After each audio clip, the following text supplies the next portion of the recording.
Kung isa ka sa mga baguhan na negosyante at meron ka ring bisyo, panoorin at tapusin mo ang videong ito. Meron akong share sa inyo kung ano ang disadvantage ng isang negosyo at yung may-ari o ikaw ay meron ding ibang bisyo. Pero kung ngayon pa lang tayo nagkita, ako nga po pala si Junry Salud, ang dating OFW, dating Marino, at ngayon ay isang baguhang entrepreneur at isang baguhang content creator. So bilang isang negosyante na mayroon na tayong 6 na taong experience sa pagpapatakbo ng ating negosyo, na patuloy pa rin na nag-aaral kung paano ang magandang sistema, paano buuin ang magandang sistema, at paano natin i-scale up na madala at maitaguyod natin papuntang level 2 yung ating negosyo. Kaya sa usaping ito, i-share ko sa inyo kung ano ang disadvantage ng isang negosyante kung sinabayan mo ito ng bisyo. Unang-una, ang negosyo, pagka sinabayan mo ito ng bisyo, syempre nauubos yung kapital. So yan yung isa sa mga dahilan kung bakit hindi maganda na kung nag-uumpisa pa lang tayo sa pagninegosyo ay sabayan natin ito ng bisyo. Lalong-lalo na pagka nalulong na tayo sa bisyo natin na katagalan, pati yung puhunan, kumikita man yung negosyo natin, pati yung puhunan, nauubos. Kasi inuuna natin yung bisyo natin na kung saan na-addict at nalulong tayo sa mga bisyo natin. Pangalawa, hindi ka na nakapokus. So, isa yan sa mga dahilan kung bakit hindi lumalago ang negosyo pagka may bisyo ang isang negosyante o yung isang tao, hindi ka nakapokus kung paano mo palaguin ang negosyo. Hindi mo mapag-aralan kung ano ang dapat gawin para ito ay maiangat o maitawid papuntang level 2 o mai-scale up natin ang negosyo. Dahil nga sa may bisyo ka, nahahati yung oras mo at panahon mo sa pagtutok sa negosyo. Pangatlo, nasisira ang disiplina ng isang negosyante sa kanyang negosyo dahil sa wala na siyang oras na hindi niya natutukan, unang-una hindi niya natutukan at hindi siya consistent na pumapasok o ginagawa yung pag-aaral patungkol doon sa kanyang negosyo kung paano niya ito palaguin. At hindi makokontrol ng isang negosyante, ng isang may bisyong negosyante, ang disiplina niya tungkol doon sa pagninegosyo. Lalong-lalo na sa pag-handle ng pera. Kung may kita ngayong araw na to, kuha lang ng kuha at itustos niya doon sa kanyang bisyo, nawawala ang disiplina niya sa pagkontrol ng pera sa negosyo. Na hindi niya namamalayan na ang pera, na ang kawalan ng disiplina sa pagninegosyo ay isa sa mga dahilan kung bakit bumabagsak ang negosyo.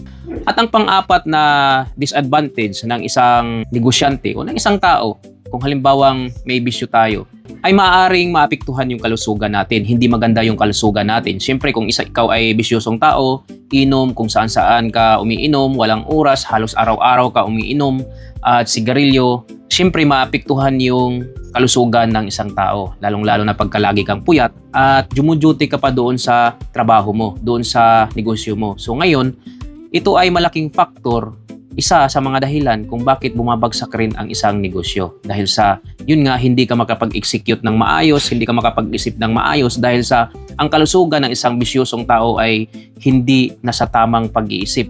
Wala ka sa tamang kondisyon. At pangalimang disadvantage ng isang negosyante, kung ikaw ay may bisyo na isang negosyante, hindi tayo maging isang magandang ehemplo doon sa ating mga katrabaho o sa ating mga employee. So kung halimbawang bisyoso tayong tao, paano natin matuturuan ng maganda o maayos o mapa-execute sa kanila ng tama ang ating mga sistema na nabinuo sa negosyo kung halimbawang may bisyo tayo? Unang-una, hindi natin sila mapuna at ang mga ginagawa nating bisyo ay ganun din ang gagawin nila at yung mga empleyado natin ay hindi rin sila makapag-execute ng tama doon sa kanya-kanya nilang trabaho. So hindi tayo makapagpuna ng maayos dahil sa may bisyo nga tayo, may ginagawa nga tayong hindi maganda doon sa pansarili nating kahiligan. Paano natin maituwid ng tama o maturuan ng tama ang isang empleyado o mapuna ang kanyang bisyo kung tayo naman ang leader o tayo naman ang may-ari ay may bisyo din. So yan yung isa sa mga dahilan kung bakit hindi lumalago o hindi nagpa-progress yung ating negosyo. At ang pang-anim na disadvantage sa isang may-ari o sa isang negosyante na may bisyo ay syempre lahat ng mga hindi magandang sistema, hindi magandang pag-iisip, lahat ng mga nabanggit kong 5 ay mapupunta sa pagkalugi ng isang negosyo. Yan yung isa sa mga dahilan kung bakit malulugi ang mga negosyo. Lalong-lalo na sa mga nag-uumpisa na tulad ko na patuloy pa rin na nag-aaral kung paano natin iangat o dalhin yung negosyo natin sa level 2. dahil sa katayuan ng negosyo natin ngayon ay nasa level 1 pa tayo, patuloy pa rin tayong nag-aaral kung paano natin ito i-scale up.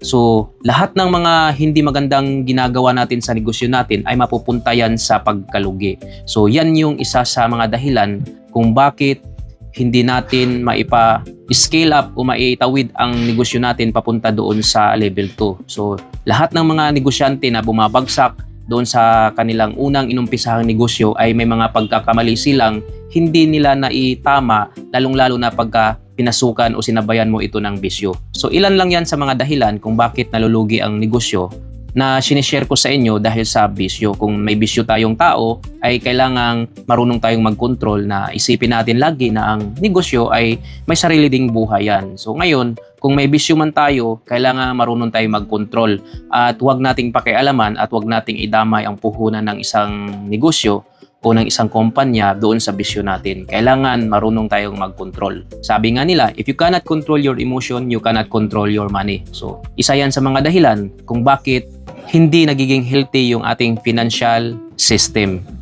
At yun lang guys sa mga lalong-lalo na doon sa mga baguhan na sana'y maintindihan ninyo at matutunan nyo o ito yung pinaka-stepping stone na malalaman nyo na lalong-lalo na sa may mga bisyo, lalong-lalo na doon sa kakapasok pa lang o gustong pasukin ang pagninegosyo. Kailangan marunong tayong mag-control na ang isang negosyo ay meron talagang sariling buhay yan.